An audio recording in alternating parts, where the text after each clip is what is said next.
It's possible to say that there are two ways of being in the world. It's possible to say anything at all, of course, but I'm going to say that because I think it is um, fairly helpful, more helpful than other things I might possibly say or someone might possibly say. So, one way of being in the world is the playful way, we could call it, or the exploratory way. So, we could also call it exploratory mode for the very obvious reason that we're exploring things, and exploring things implies, very much implies, that we don't know things. If I knew the territory, I wouldn't need to explore the territory. So exploring always comes out of not knowing. So that's one of the things that happens to us after a while. We don't spend so much time in exploratory mode, if any, because of the delusion that we know it anyway. So why would we? So then, as soon as we fall under the influence of that particular baneful illusion, we switch to conservative mode, which essentially is essentially a way of saying that our position is that um, we already know, we've already got the right way of being in the world, and all other ways are wrong ways. And so it's very important to preserve our way of being in the world, our way of seeing the world, against all the dissenting voices which will lead us astray. Now, as soon as we say that, it becomes very familiar. It becomes very clear that that's what we do a hell of a lot of the time. So the bulk of human history is all about what happens when everyone goes into conservative mode and tries to promote their particular way of looking at things, their particular generic way of looking at things, because it's groups that we're talking about, not individuals, over other people. So this means that the the history of the human race is largely farcical. I mean, it's tragic,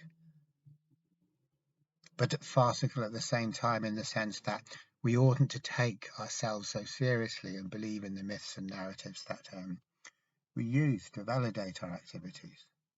Because really, the true story underneath it all is that we're in conservative mode. We don't want to explore, we don't want to learn anymore.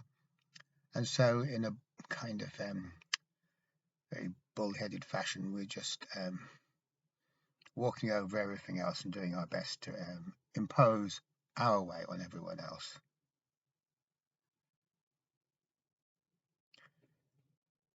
The the farcical element is really because we throw ourselves into this so much, but it's not our way of looking at the world that we are fighting for, even though we very much feel, for the most part, that it is. Well, often we feel that it is. Sometimes we don't.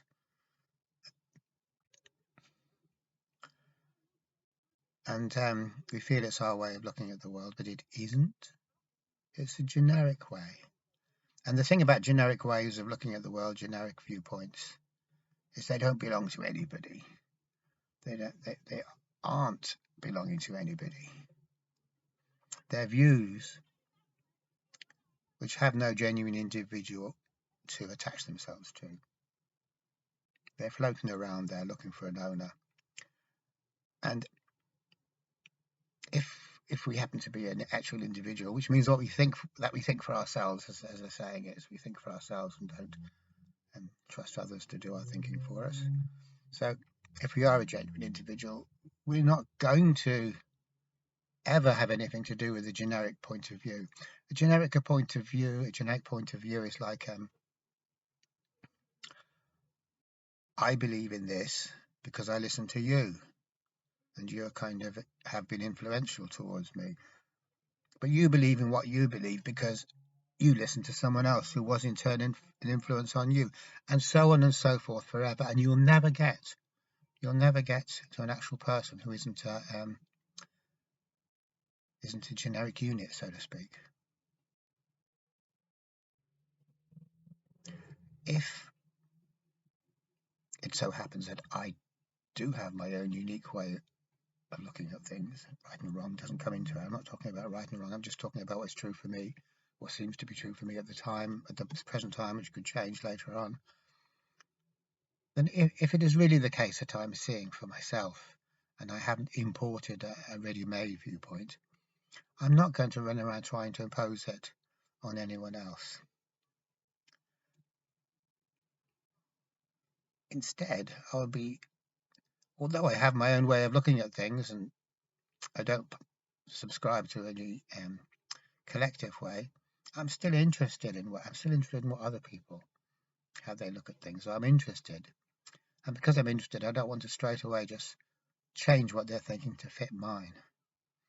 If I straight away want to change your thinking so it becomes like mine, I'm not interested in you, obviously. I'm not interested in anyone. I'm not interested in anything. I'm not interested in anything at all. Now, you might say, well, steady on there. That's not true because I must be interested in the view that I'm promoting, surely. But no, I'm not interested in that at all. If I was interested in it, I'd examine it. And the whole point is that I do not examine it. The whole point is that I can believe in it and get security out of it. Not examine. Examining's no good in conservative mode because what we examine always changes. There's nothing in the whole universe that will not reveal itself to be something different once it is examined, which is a fascinating kind of a thing. Not anything in the entire universe is there that will not reveal itself to be other than it initially appears. So I suppose from exploratory mode, that's amazing. Like the universe is a playground, it just goes on and on and on. It's like so much fun we wouldn't know where to start. But from conservative mode point of view, this is horrific. So actually, reality as it is in itself is horrific to conservative mode. That's why people in conservative mode are so defensive, stroke aggressive and defensive, depending on the occasion.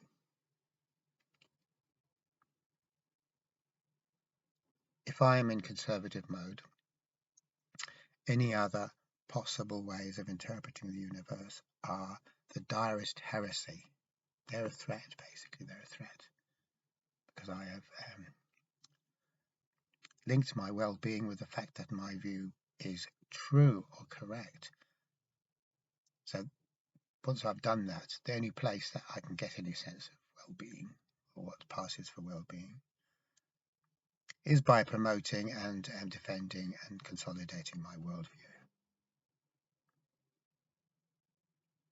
It certainly isn't by examining it or listening to other people's points of view or anything like that.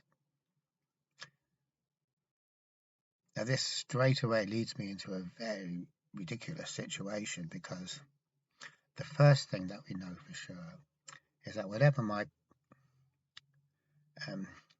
view is, it's wrong. Like we may not be able to say what the right view is. We can't say what the right view is, but we sure as hell can say what the wrong view is. And the wrong view is any definite view. A definite view is like taking all the information, all the data that's coming our way, and jumping to a conclusion. So we make like a grasshopper and jump to a conclusion.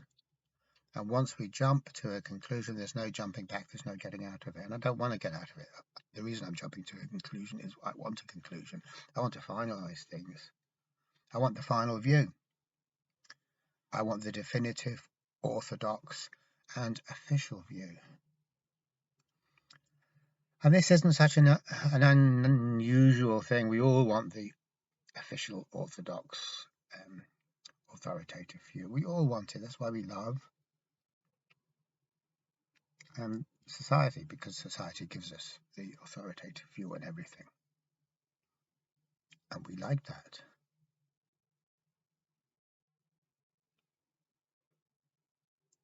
So conservative mode is very much a defensive mode, you could say it's like a hiding mode.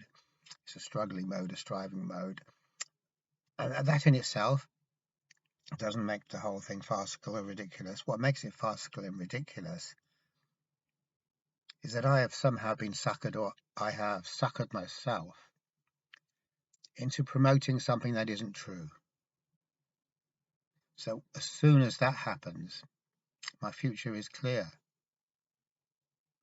My future is clear because my future is entirely futile, and all I'm ever going to do is try very, very hard to prove that what isn't true is true.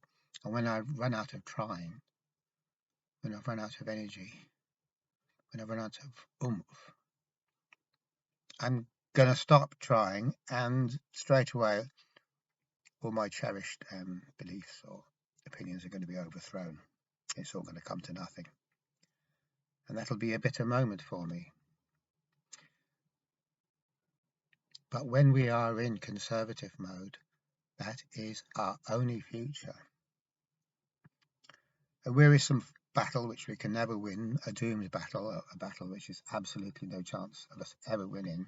And the only way that we can find the motivation to keep on, and I won't say with a good fight because it isn't a good fight, is by deluding myself that things are going to work out when on a deeper level of awareness. I know damn well that they're not. So then that gives my life two possible kind of colours, or shadings. One is when I'm able to successfully delude myself about this, when I feel good, but I don't feel good in a good way. It's a kind of shallow good, superficial good.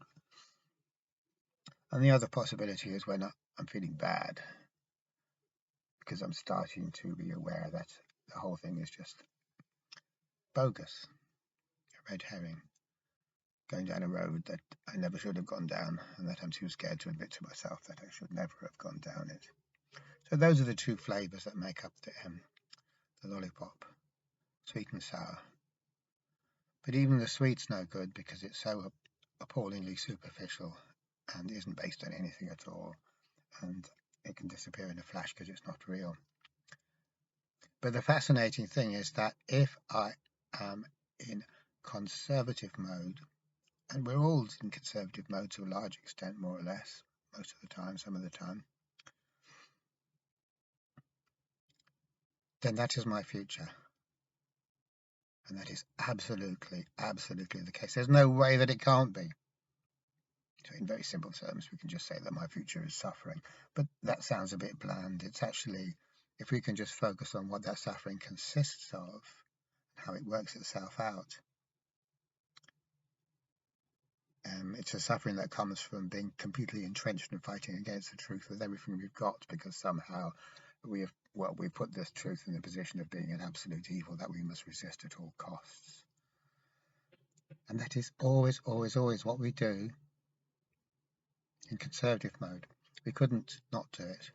If it so happened that what the values or views that I'm conserving were true, then that wouldn't be the case. I would be vindicated, justified. I'd be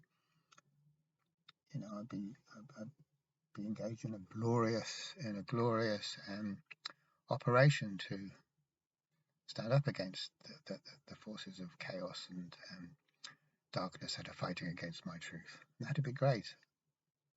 That's heroic. And that's the narrative we sell ourselves when we are in conservative mode, more often than not, a heroic narrative. But, as I've said several times, it doesn't matter what values or views I'm conserving. They are absolutely always going to be false, made up, fictional, fantastical, fantasy type. Fantasy like nonsense, basically. That is no good to man nor beast.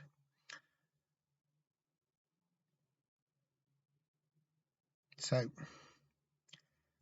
that is the generic life. It's possible to say, and I think Jung says something similar, that when we are acting in that collective way, acting as everyone else does, acting as every man or every woman, our journey is not our journey. Our journey is the collective journey that every generic human being has to take, cannot help taking, and it's exactly the same in every case. You might think the details are different, you could say the details are different, but the actual essence of it is the very same. The true significance of what's happening to me, the process is exactly the same. And it's not a journey because it doesn't go anywhere. It's a kind of journey in which we discover that we're not on a journey, and that we keep on going down a dead end thinking that it is a journey. And so the most we could ever discover on this journey is that it's not a journey, and that's the thing we don't want to discover. So then the other alternative is where we do break free from the collective generic way of looking at things and venture out, in which case, because I'm not buying into a generic view of things, my journey, I am an individual, and my journey is going to be different from everyone else's, so who knows what it's going to be. But the one thing it isn't going to be is a doomed journey, which is only made bearable by self-deception. It's not going to be that, because I haven't hit upon anything that I have said this is definitely the right way. I don't know what the right way is. That's why I'm in exploratory mode. And maybe there isn't a right way, because when we're in exploratory mode, it's not like we're looking for the right way. We're going to latch onto it like a limpet and never let go of it, because then we'll be safe. That's conservative mode. So that's when I'm in conservative mode, and I haven't actually yet found something secure to identify with. I'm in the market for it, though. I'm desperate for it. Come along with something and I'll go for it. And what I'm looking for here is security, which is not what I'm looking for, or what a person is looking for when they are in exploratory mode. So what's a person looking for when they're in exploratory mode, we might ask? Well, they're not bloody looking for anything. Not specific. They're just looking, exploring. They're not making all haste to a known destination. They're wandering. They really don't know where they're going. But the one value that there is in this, I suppose, is that when we're in exploratory mode, we like being in that mode, and we don't want to attach ourselves to any fixed viewpoint of things. So because we're in this mode, the fact that nature has this quality of always being other than what it initially presents itself as being is what makes the journey, because the journey just keeps on going on and on. It keeps on. I keep finding more depth to things than I thought there was, which is astonishing, because the idea of depth itself is, when we start off, we don't have an idea of depth. We think everything is just on the one level. Everything just is what it is. It's like the orthodox view of things. There's no depth to it, but we don't think, oh no, there's no depth in the orthodox view, because we don't have a concept of depth. Because if something's right, it's right, and we think that's all it could be. But actually, something which is right or something which is wrong has no depth, because it's not real. Right isn't wrong. Right isn't real. Wrong isn't real. They're just mental labels, projections. So we get so used to living in a depthless world that we don't at first know that it is depthless, lacking in deepness. But when we discover deepness, and what makes deepness deep is that it's no longer part of literal reality, which is the reality that our thoughts produce. So there's always something behind what we think there is. And that changes everything.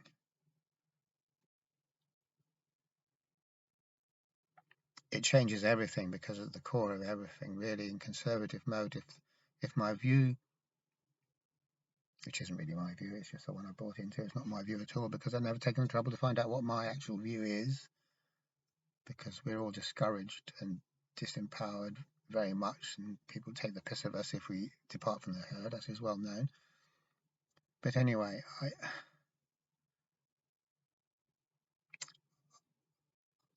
I think that my view is reality. I think that the view that society is absolutely spot on.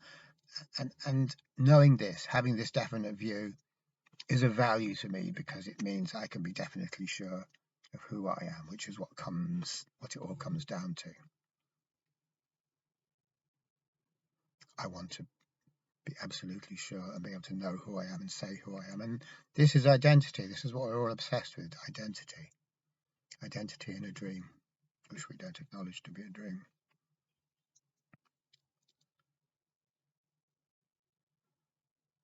So really, we're jumping to a conclusion about who or what we are.